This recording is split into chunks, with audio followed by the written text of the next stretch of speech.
Bom, galera, vamos continuar nossas aulas de histologia. Hoje nós vamos falar do tecido conjuntivo cartilaginoso e o tecido conjuntivo ósseo, beleza? Então, primeiramente, vamos dar um destaque aí para o tecido conjuntivo cartilaginoso, tá certo? Olha, esse tecido conjuntivo cartilaginoso tem como aquela característica básica dos tecidos conjuntivos a presença de células espaçadas, como você vê aqui nessa imagem, células espaçadas uma das outras e muita matriz extracelular. Aqui nós temos uma imagem de microscopia com o uso de corantes de uma cartilagem, e aqui o detalhe do pericôndrio, que é uma membrana de tecido conjuntivo propriamente dito, do tipo denso, que envolve as cartilagens de maneira geral, e nós vamos falar um pouquinho desse pericôndrio mais na frente, tá certo?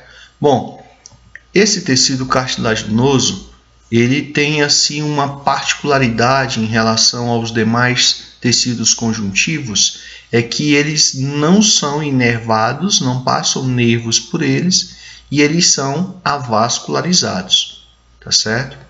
São dois tecidos avascularizados, o epitelial e o conjuntivo, apenas o cartilaginoso, tá certo? Bom, ele se caracteriza por possuir uma matriz de caráter mais flexível, onde a substância, a proteína responsável por esse aspecto borrachoide do tecido é a condrina, tá certo? Além disso, também encontramos outras proteínas como colágeno, elastina. Nós vamos caracterizar já os tipos de cartilagem, tá certo? Bom, o tecido cartilaginoso tem diversas funções, desde revestir as superfícies articulares, ou seja, a articulação ou juntura, o local de encontro entre os ossos. Então, os ossos normalmente terminam em cartilagens como forma aí de evitar o desgaste nesse atrito que ocorre nas articulações, tá bom? E tem uma função também de amortecer impactos nas regiões das articulações, tá certo?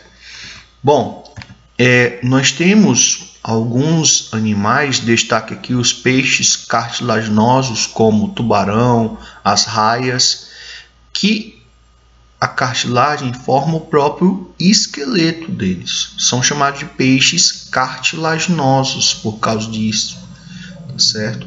Então, nós temos estruturas também, no caso do corpo humano, que são formados por cartilagem. Aqui no detalhe, por exemplo, nós temos o nariz, o septo nasal, que apresenta aqui diversas cartilagens constituindo essa estrutura, tá bom? A orelha também são alguns exemplos que mostram esse papel estrutural e de sustentação de estruturas, ok? Muitos ossos são formados a partir da secreção de uma matriz mineral em uma cartilagem. As cartilagens, durante o desenvolvimento do indivíduo, elas vão se transformando em ossos num tipo de ossificação chamado de endocondral, que eu vou também falar um pouquinho mais sobre isso na frente, tá certo? Atua também na proteção de órgãos.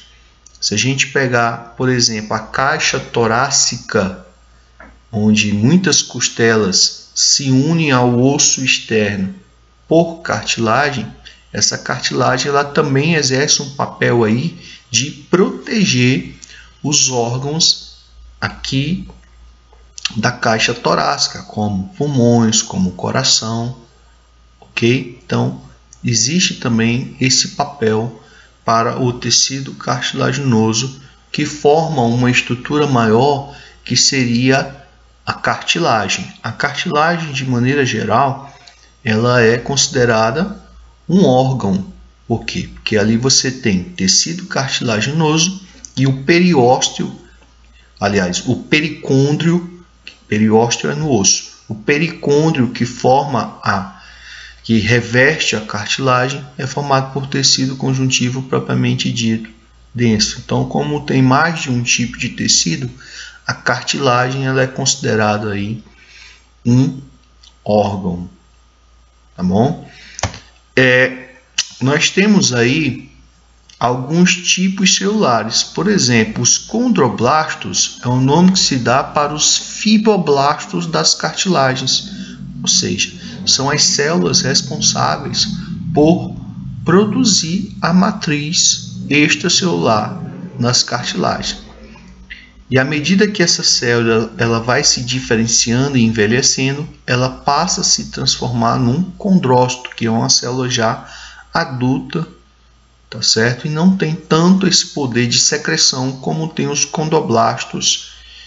Eu já expliquei isso na aula para vocês, que blasto significa células mais jovens, mais ativas, e citos já são células mais velhas, ok?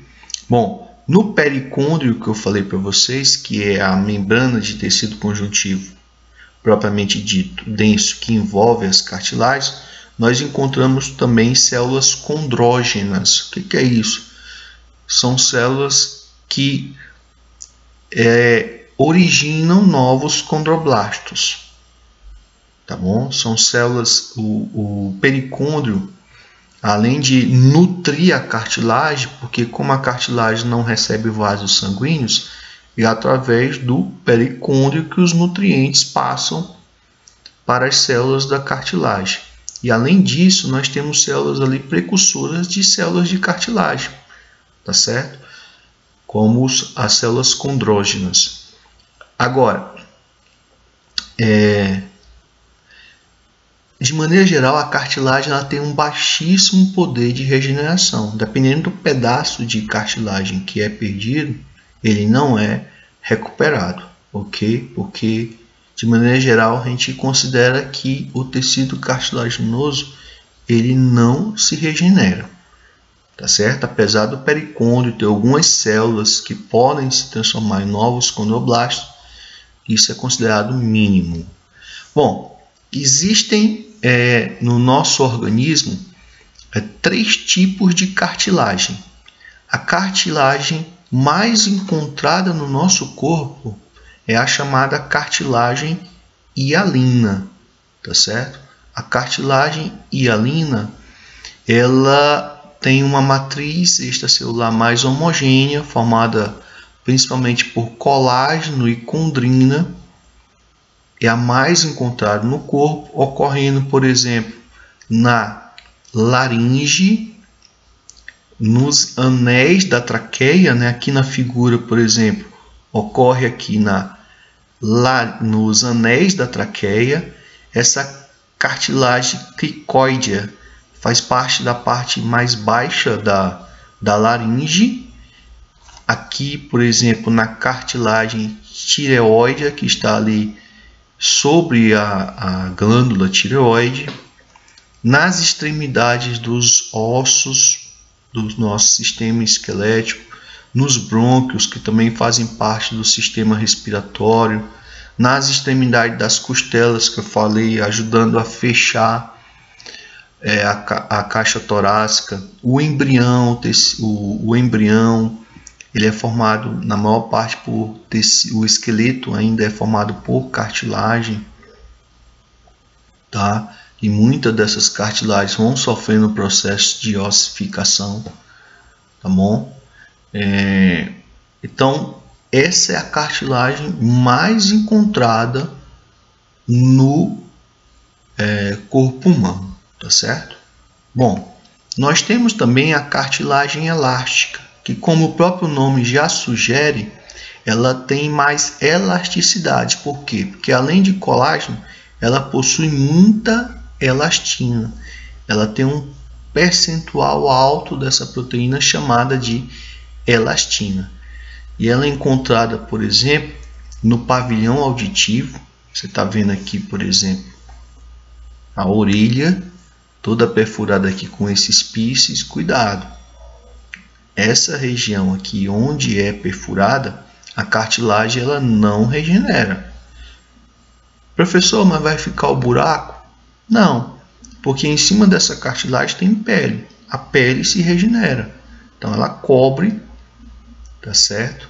E aquele espaço ali passa a ser preenchido por tecido fibroso, tá bom? Não mais por células da cartilagem elástica. Então é muito cuidado, principalmente porque a questão de infecções, como é o tecido cartilaginoso, ele é um tecido avascularizado, as células de defesa têm dificuldade de chegar lá. É muito difícil para elas chegarem. Para chegar, por exemplo, anticorpos. Então, infecções em cartilagem elas são mais difíceis de serem tratadas por causa disso, pelo aspecto avascularizado. E outro efeito, vamos dizer assim, negativo dessa avascularização é que, não sei se vocês já perceberam, ao viajar para locais frios, de temperatura mais baixa, a gente sente um impacto muito forte nas regiões de cartilagem. Ou seja, nas orelhas, no nariz, a gente sente o frio muito mais forte nessas regiões. Por quê? Porque o sangue, além de transportar nutrientes, ele transporta calor pelo corpo. Calor das partes mais aquecidas para as partes mais frias. E como a região da cartilagem não recebe sangue, então é por isso que é um tecido onde a gente sente, uma estrutura onde a gente sente bastante os efeitos do frio. Nós encontramos também no nariz. O nariz, na realidade, ele tem cartilagem. Uma parte dele, cartilagem hialina e elástica, mas você considera na maioria dela cartilagem elástica. A trompa de Eustáquio, chamada também de tuba auditiva, que liga a orelha média à garganta, no canal de comunicação, e a epiglote. A epiglote é essa cartilagenzinha que ela é quem fecha a passagem de ar durante a sua deglutição, certo? Então aqui você tem, por exemplo, a traqueia, aqui é para onde passa o ar em direção aos pulmões, e você tem cartilagem tanto na traqueia como nessa região aqui da laringe, e a epiglote. Tá? Ela tem a função, como você pode ver aqui nesse outro vídeo, é ela que vai fechar o local de passagem do ar na hora que você está ingerindo o alimento. Aqui nós temos um bebezinho amamentando, e veja que é um processo totalmente involuntário. À medida que ele vai fazer a deglutição do alimento, ele movimenta músculos e isso fecha a cartilagem, a epiglote, para evitar com que esse leite desça para o sistema respiratório e se desça para o esôfago, tá bom? Bom, nós temos também a cartilagem fibrosa. A cartilagem fibrosa, também chamada de fibrocartilagem, ela é a mais resistente de todas. Ela tem muito colágeno, tá bom? Ela suporta altas pressões. Ela ocorre, por exemplo, nos discos entre as vértebras, os discos intervertebrais, aqui na cintura pélvica, nos ossos da bacia, pontos de ligamentos de tendões e os pontos de ligação entre os tendões e os ligamentos nas articulações e nos meniscos. Os meniscos eles ficam aqui, ó, na região do joelho, para diminuir aqui o impacto e, com função amortecedora, impacto aqui entre o fêmur e a tíbia e a fíbula, principalmente a tíbia. Então esse menisco aqui ele é formado também por cartilagem do tipo fibrosa. E os discos intervertebrais são esses discos que ficam entre as vértebras na nossa coluna vertebral, tá?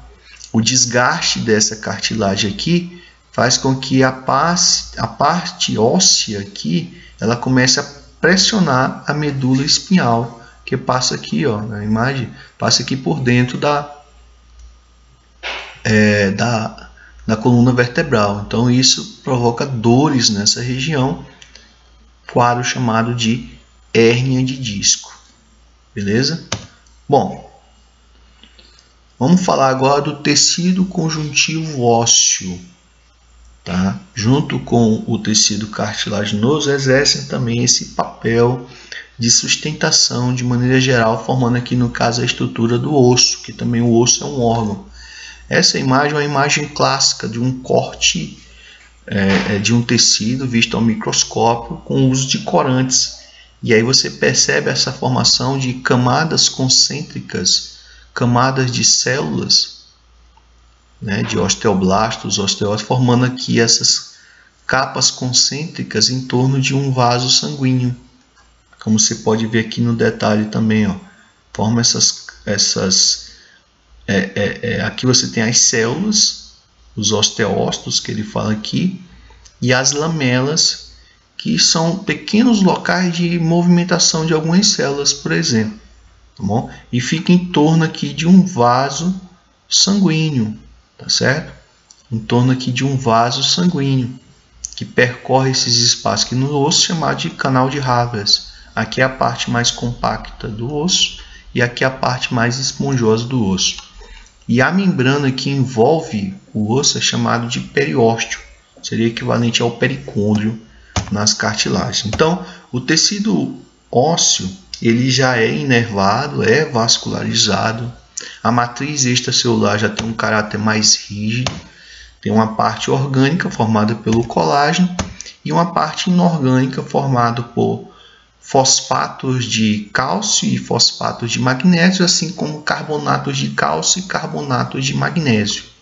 Fala-se muito do cálcio, mas também tem muito magnésio, tá certo? Então, o osso ele tem esse papel de sustentação, de proteção de órgãos, né? Por exemplo, os órgãos do encéfalo são protegidos pela nossa caixa craniana e eles também têm função de reserva energética, porque dentro do osso existe gordura, é o local da produção das células do sangue, onde tem a chamada hematopoiese, é onde são produzidas, por exemplo, as hemácias. Como tem cálcio e magnésio, o osso também termina sendo um local de reservatório desses nutrientes, ou seja, o osso tem o sistema esquelético, o osso, o tecido ósseo, ele tem diversas funções, tá? Bom, o periósteo é aquela membrana que envolve o osso por fora. Só que os ossos longos, muitos deles são ocos por dentro. Então tem uma membrana interna chamada de endósteo. Tanto no periósteo quanto no endósteo, que reveste externa e internamente o osso, nós encontramos essas células osteogênicas. Essas células elas têm a função de originar, são essa aqui, a número 1. São achatadas e elas são indiferenciadas, ou seja, elas podem se transformar em qualquer outro tipo celular desse, 2, 3 e 4. Tá certo? Então, eles estão relacionados com a regeneração do osso, que em relação à cartilagem, o osso tem muito mais poder de regeneração do que a cartilagem. Essa célula 2 aqui são os osteoblastos, já são células cúbicas e que produzem a matriz extracelular, são células bastante secretoras. Quando elas envelhecem, veja que aqui é uma sequência, né? As células osteogênicas se diferenciam em osteoblastos, que vão se diferenciar em osteócitos, que são células adultas achatadas, e elas vão ser responsáveis por fazer a manutenção da matriz. E essa célula 4 aqui são os osteoclastos. São células multinucleadas, ó, veja aqui 5 núcleos, enquanto as outras têm um núcleo, ela tem 5 núcleos. Elas conseguem se mover pelas lamelas, aqueles espaços no tecido ósseo. São células fagocitárias e são responsáveis por reabsorver a matriz extracelular. Elas fazem a fagocitose da matriz extracelular e liberam, por exemplo, cálcio e magnésio na corrente sanguínea. Tá? Aqui é mostrando o que é o endósteo, que é essa camada que reveste internamente de tecido conjuntivo, propriamente dito, denso, não modelado, e o periósteo é a camada externa, beleza? Então, falando um pouquinho sobre o papel dos osteócitos e osteoclastos, osteoblastos, osteoclastos, o osso, por ter células que têm função antagônica, por exemplo, os osteoblastos, eles liberam a matriz, produzem o colágeno, fosfato de cálcio, de magnésio, carbonato de cálcio. Então, eles produzem a matriz extracelular, enquanto os osteoclastos, eles fazem a reabsorção. Então, você vê que o osso, ele é uma estrutura em constante remodelagem, tá certo? Então, ele pode ser modelado de acordo com a atividade. Isso é o princípio, por exemplo, que norteia o funcionamento dos aparelhos ortodônticos, que fazem a correção do alinhamento dos dentes. Lembrando que o dente é uma estrutura óssea. Então, pode ser modelado, tá certo? Tem muita gente que pensa que o aparelho vai empurrar, a pressão faz com que ele vá rasgando a carne, empurrando o dente para dentro. Na realidade, não. É um processo de modelagem, de desformação de matriz e formação de uma nova matriz. Por exemplo, olha só o que acontece. Esse dente ele pode ser deslocado para um lado, para a direita, para a esquerda, para frente, para trás. Ou seja, quem faz isso são essas células aqui, são os osteoclastos. Ao serem estimulados por essa pressão, eles atuam na parte saliente do osso ou do dente e vão degenerando aquela matriz. Enquanto do outro lado, os osteoblastos, essas células azulzinhas aqui, elas vão produzindo, sintetizando uma nova matriz. Tá?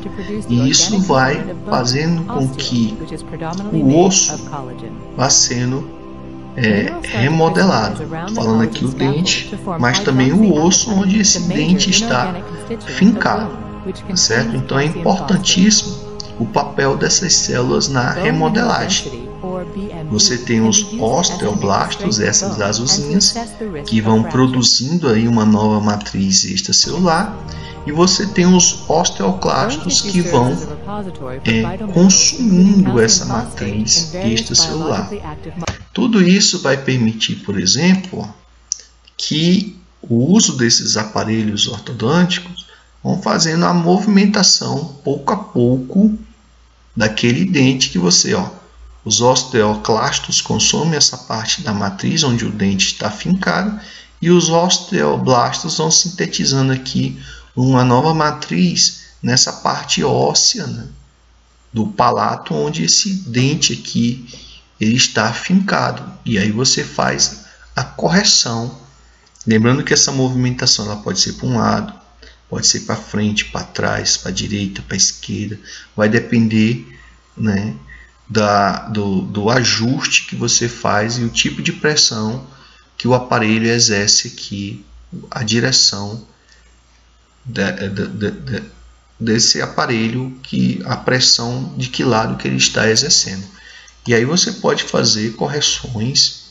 Você vê que essa arcada é bastante saliente e os aparelhos, por causa dessa propriedade de remodelagem do osso, tanto do osso aqui do palato quanto dos dentes, e aí você vai fazendo a reconstrução da arcada dentária do indivíduo, ok?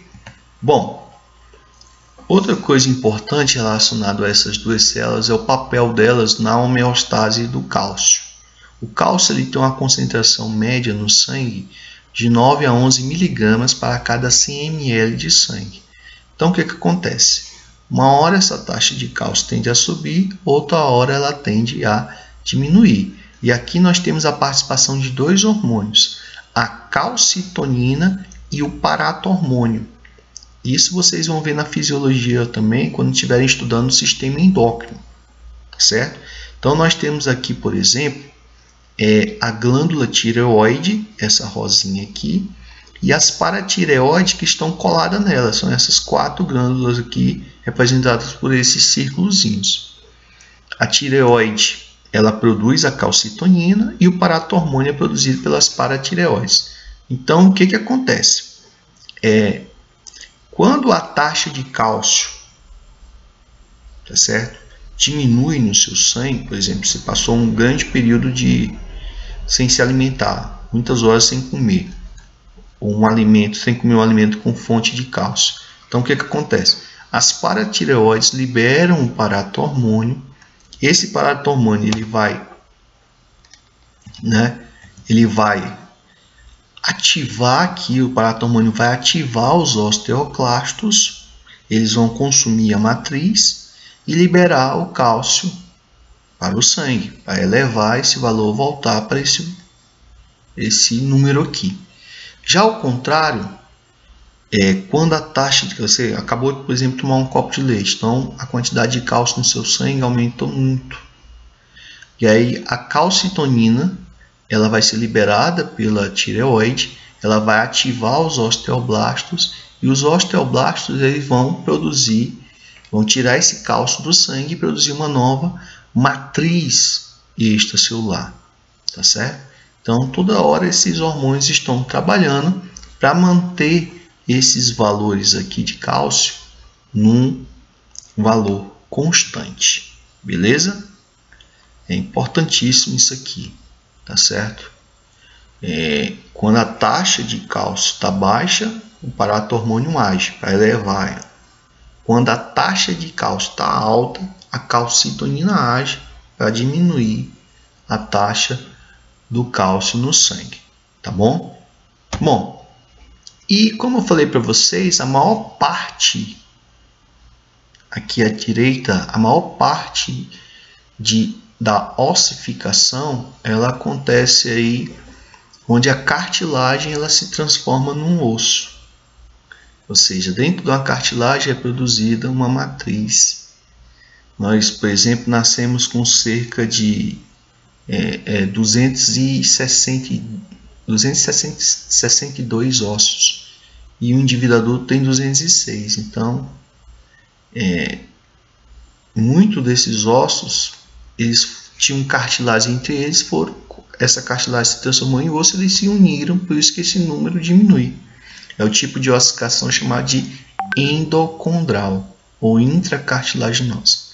Ou também pode ocorrer a chamada ossificação intramembranosa ou conjuntiva, que é quando um tecido conjuntivo, propriamente dito, se ossifica. E o grande exemplo que nós temos é o que acontece na caixa craniana, aqui na região da muleira. Essa região aqui, porque quando nós nascemos, a nossa ossificação do crânio ela não está completa. Por que ela não está completa? Para permitir facilitar a passagem na hora do parto da criança pelo canal vaginal, o canal de nascimento. Então, esse espaço não preenchido por osso ajuda a comprimir a cabeça.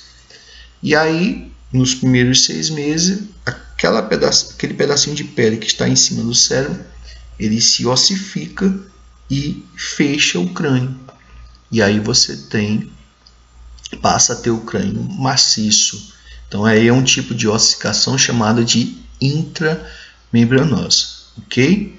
Então, pessoal, na próxima aula a gente vai falar um pouco mais sobre os ossos. Vamos falar sobre o sistema esquelético, que junto com o sistema muscular forma o nosso sistema locomotor. Então, um abraço e até a próxima aula. Valeu, tchau!